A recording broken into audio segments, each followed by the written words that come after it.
Yeah, this movie is basically about two light-skinned people who fall in love in Houston, Texas, and they both have dark-skinned brothers who are ruining their lives. And the colorism in this movie is so rampant. I mean, look at this movie poster, and look how they have the nerve to have the darker-skinned characters in shadow, looking all menacing and everything. What the hell? I don't know who the hell was in charge of making this poster, but this ain't right. It's crazy. It's actually crazy. That's messed up. So, the movie begins with a man named Jason serving us a light-skinned stare, of course, riding on a bus reminiscing about his childhood, mainly his father called Mad Dog and his brother Joshua, and how they used to play in the fields. Now, Mad Dog came back from the Vietnam War with some serious PTSD. Who plays with kids like this? Really, nigga? This makes no sense at all. And his youngest son, Joshua, cannot stand him at all. Mad Dog is also separated from his ex-wife, and he stalks his ex, which results in his death when one of his sons shoots him to protect their mother.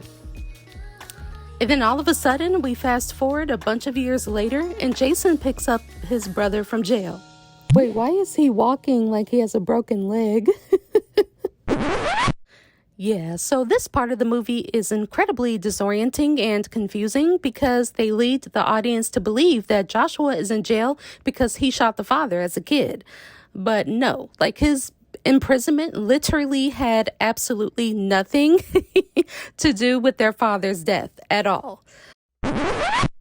They connect with some childhood friends, one of whom wears a perpetual roller set because he thinks he's a certified pimp, I guess. I'm a pimp in my own mind. Yes. While Jason is working in a television store, he meets a woman named Lyric who constantly speaks in riddles for no apparent reason.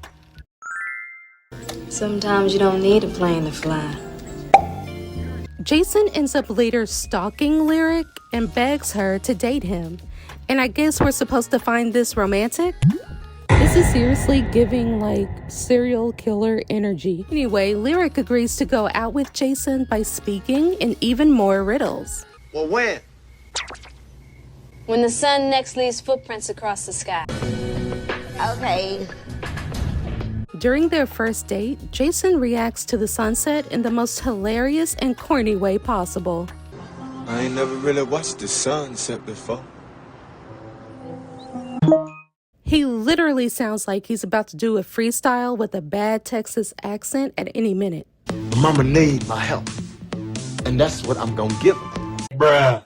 Later on, they get their freak on in a bayou, and we witness some grass getting into Jason's backside. Oh my God! Meanwhile, Joshua thinks it's a great idea to become a drug dealer after he's just been released from prison, and he connects with Lyric's criminal brother named Alonzo, and then they both decide to rob a bank. And because they're stupid, the robbery unsurprisingly goes horribly wrong. Who shoots like that? And they randomly blame Joshua for the botched robbery because I guess he showed up late to the robbery. And so they torture him. Give me that watch. Late nigga gonna tell time. But then they release him for some reason, like without any explanation.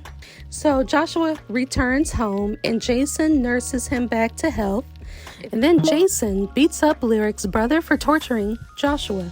Jason and Lyric are supposed to run away together, but their plans are halted when Jason shows up looking a hot-ass mess.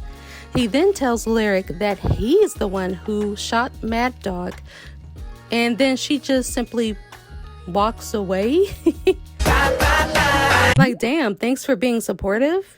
So Joshua plots his revenge against the men who tortured him, and he shows up, kills a couple of the guys, and then holds Lyric hostage because he thinks Lyric is stealing Jason away from him. So Jason shows up to the scene, he sees Lyric and Joshua, and he tries to save Lyric. But then Joshua ends up shooting her.